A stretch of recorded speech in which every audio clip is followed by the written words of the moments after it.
خواتي خواتاتي اهلا وسهلا مرحبا بكم يا جماعة الخير مساء الخير عليكم مازال الفلاون والسلام عليكم. J'espère que vous allez bien, j'espère que vous vous portez bien.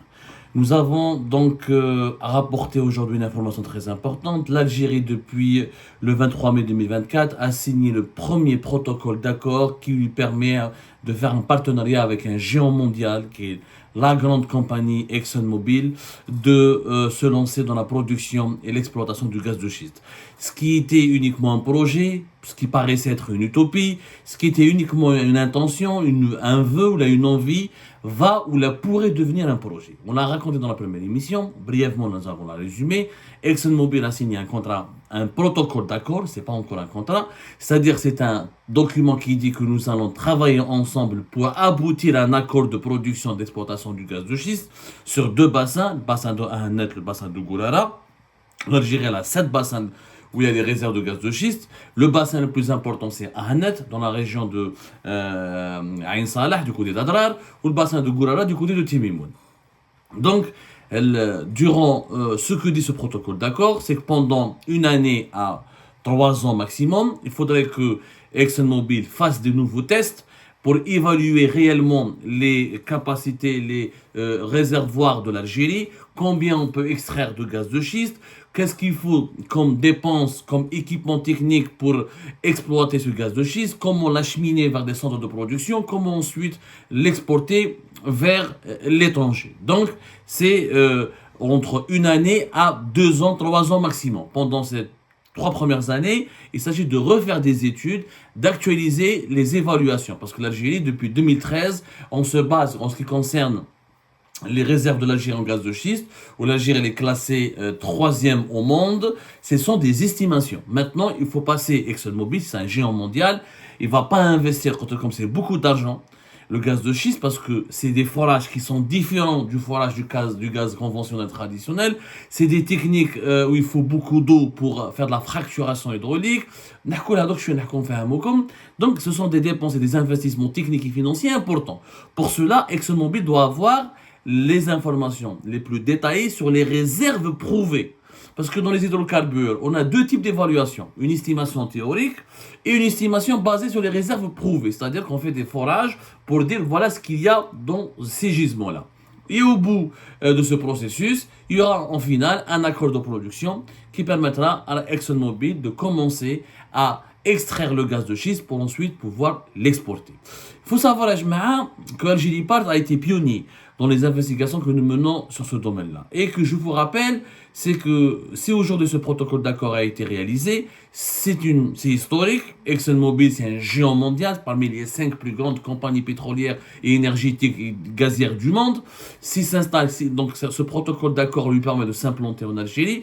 Et le processus du lancement du gaz de schiste a été approuvé et décidé par Abdelmajid Tebboune. Il faut le dire, c'est grâce ou à cause, on ne sait pas encore, parce que le gaz de schiste, il a ses partisans comme il a ses détracteurs. En tout cas, on ne peut pas nier que c'est Abdelmajid Tebboune qui a autorisé, qui a donné son accord et qui a accéléré l'exploitation du gaz de schiste en Algérie, le projet qui a accéléré la mise en place du projet de l'exploitation du gaz de schiste en Algérie.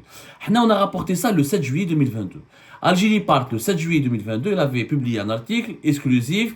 Tebboune a autorisé officiellement le lancement d'exploitation du gaz de schiste et 2 géants américains ont fait une première offre. Nous avons déjà rapporté à l'époque qu'Abdelmajid Tebboune a donné son accord, qu'il a demandé à la direction générale de Sonatrach d'accélérer les pourparlers avec 2 grands groupes américains, Chevron et ExxonMobil, les 2 plus grandes compagnies pétrolières américaines parmi les 5 ou 6 plus grandes compagnies pétrolières au monde.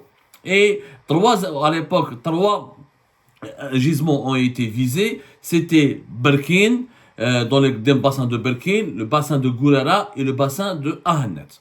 Nous avions expliqué à l'époque de quoi il s'agissait, que les 2 compagnies sont spécialisées essentiellement dans la production du gaz de schiste en Amérique, aux États-Unis, dans le pétrole et le gaz de schiste, que ExxonMobil a une grande expérience et que le projet il est donc en cours et qu'il s'agit donc de lancer des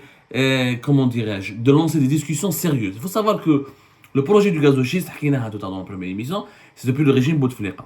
Sauf que le régime Bouteflika a fait des tests, a fait des essais d'évaluation, uniquement pour le bassin de Ahanet, de pas loin, à travers 2 puits expérimentaux depuis expérimentaux, plusieurs forages, mais depuis expérimentaux essentiellement, pas loin de Ain Salah. Ensuite, à cause de la contestation citoyenne et la rébellion de la population de Ain Salah de janvier 2015 jusqu'à l'été 2015, le projet a été abandonné, a été gelé, bloqué. Ensuite, il y a eu la maladie d'Abdel Bouteflika. Abdelmoun El-Qaddour, l'ex-PDG de Sonatrach, de 2017 à 2019, il a relancé les discussions avec ExxonMobil. Il a mis une stratégie en place pour permettre à ExxonMobil de revenir et de confier à ExxonMobil le projet d'exploration, d'exploitation du gaz de schiste. Il y a eu le Hirak, la chute du clan Bouteflika, le départ de Abdelmoun El-Qaddour, vous connaissez tous son sort, il est emprisonné. Il a été extradé par les Émirats Arabes Unis depuis août 2021. Jatoufik Hakar, Tebboune, des contacts ont repris avec ExxonMobil. 2022, accord officiel de Tebboune. 2023, plusieurs rondes de négociations. Et le 23 mai 2024, signature du protocole d'accord. Maintenant, pourquoi Tebboune veut absolument lancer le processus d'exploration, d'exploitation du gaz de schiste? Il faut savoir que Tebboune est convaincu que le gaz de schiste peut ramener beaucoup d'opportunités économiques pour le pays. Et il n'a pas tort. Franchement, il n'a pas tort. Le gaz de schiste, c'est beaucoup d'opportunités économiques, mais c'est des risques importants pour l'environnement. Maintenant, il faut savoir de quoi on parle quand on parle en économie. Il faut savoir, je m'appelle l'Algérie, nous avons 7 bassins gaziers où il y a des réserves de gaz de schiste. Mais encore une fois, ce ne sont pas des réserves prouvées. C'est un potentiel. Il y a potentiellement d'importantes réserves. Il y a le bassin de Tindouf, le bassin de Timimoun, le bassin de Regen, le bassin de Ahnet, le bassin de Élysée, et le bassin de Bergin et le bassin de Mouidir. Les deux plus importants bassins, c'est Ahnet. On croit, en tout cas, à Ahnet, en 2013-2014, même en 2012, les travaux de recherche ont abouti à des découvertes importantes. On parle de 200 milliards de mètres cubes. On ne peut pas tout extraire parce que c'est très compliqué d'extraire le gaz de schiste. Il faut savoir, là, je m'ai le gaz de schiste, il a une caractéristique. Il faut un forage totalement différent parce que le gaz n'est pas conventionnel. C'est un gaz qui est emprisonné dans des couches souterraines où il faut faire un forage horizontal.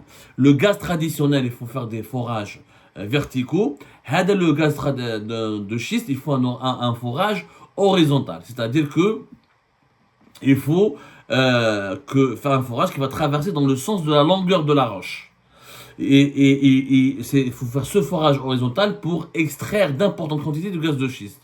Même bad, il faut utiliser la fracturation, la fameuse fracturation. C'est que il faut injecter de l'eau pour que le gaz ne puisse remonter à la surface. Il faut avoir une certaine pression hydraulique assez forte et creuser d'air, même dans certains cas on utilise des explosifs pour briser la roche, ou là pour forer la roche il faut qu'il y ait de l'eau qui rentre au sein de la roche pour que le gaz puisse remonter. En plus de cette pression de l'eau, on utilise de l'azote, du dioxyde de carbone, enfin il y a des additifs chimiques. Je ne vais pas m'attarder sur les aspects techniques, mais retenez que on utilise une importante quantité d'eau et on utilise des composants chimiques, etc., qui sont malheureusement polluants parce que les eaux qui vont remonter à la surface avec le gaz seront des eaux toxiques extrêmement polluantes. Tout le problème du gaz de schiste, c'est qu'il est effectivement polluant, il dévaste les paysages entiers et il peut même accélérer les tremblements de terre parce qu'il s'agit quand même on touche à la roche, à des roches souterraines, à des couches souterraines de roches. Donc ça peut créer une activité géologique, ça peut faire des séismes et surtout le problème, c'est la pollution avec des eaux toxiques et surtout que ces eaux toxiques peuvent contaminer les nappes phréatiques des régions où le gaz de schiste est exploité. Maintenant, aux États-Unis d'Amérique, où l'on a commencé 2007-2008, surtout avec 2009, l'année de démarrage, il y a eu énormément d'innovations technologiques pour améliorer les forages horizontaux et pour améliorer la technique de la fracturation d'eau hydraulique et surtout des techniques pour améliorer la récupération des eaux toxiques, des eaux usées et empêcher leur infiltration dans la nappe phréatique. Les nouvelles techniques aux États-Unis, elles ont nettement diminué l'impact sur l'environnement. Si on va voir la pollution à l'exploitation des gaz de schiste aux États-Unis de 2023-2024 et par rapport à 2015-2016, ça n'a rien à voir. Par rapport au niveau de pollution de 2016 et au niveau de pollution de 2009, ça n'a rien. La pollution, elle baisse, mais on ne peut pas garantir qu'elle va disparaître. Ça, c'est pas pour être tout à fait honnête avec vous. L'environnement sera pollué. Et sera grâce aux nouvelles technologies, aux progrès scientifiques initiés notamment par les sociétés américaines, moins important, la pollution sera moins importante que lors du début de l'industrie du gaz de schiste, mais la pollution, elle est inévitable. Maintenant, le problème, c'est que Tebboune, il a écouté tout le monde, j'imagine, c'est ce qu'on m'a dit en tout cas, et qu'on lui a expliqué par A plus B que l'Algérie va gagner beaucoup d'argent grâce au gaz de schiste. Pourquoi? Nous sommes un pays gazier. 66% des hydrocarbures produits en Algérie, c'est du gaz. C'est pas du pétrole. Le pétrole, c'est même pas 30%. 66%, c'est du gaz. Les exportations le gaz, c'est entre 56 à 60%.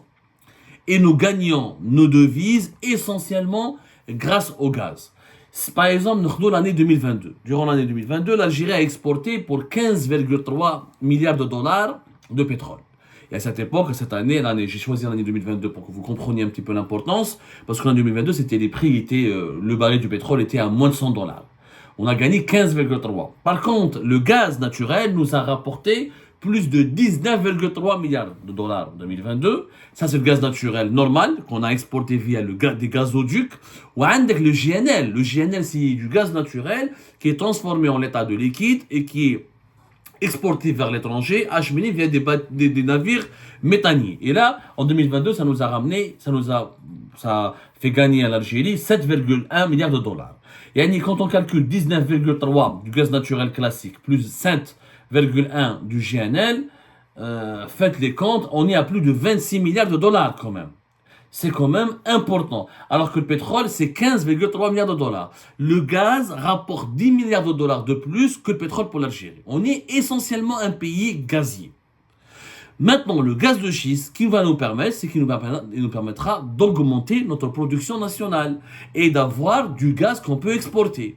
Pourquoi? Les gisements de gaz. Il faut savoir que le pétrole, on a de quoi exploiter encore jusqu'à 2040 et les réserves du gaz naturel, on peut tenir jusqu'à 2050. Sauf que avec le niveau de consommation intérieure, entre 63 à 64% du gaz qu'on produit en Algérie part pour la demande intérieure. Depuis 2022, les Algériennes et les Algériens consomment plus de 50 milliards de mètres cubes de gaz. Entre l'électricité, le gaz pour chauffage, pour les besoins domestiques et pour diverses utilisations locales. Alors que nous exportons moins de 38 milliards, pratiquement maintenant, moins de 35 milliards de mètres cubes maintenant de gaz. Et le gisement de Hassermel tiendra jusqu'à... Nous avons deux grands gisements, le de Nouz ou Hassermel. Hassermel, c'est le plus grand. Et il nous permettra de tenir jusqu'à... Hassermel nous fournit plus de 50% du gaz naturel produit par l'Algérie.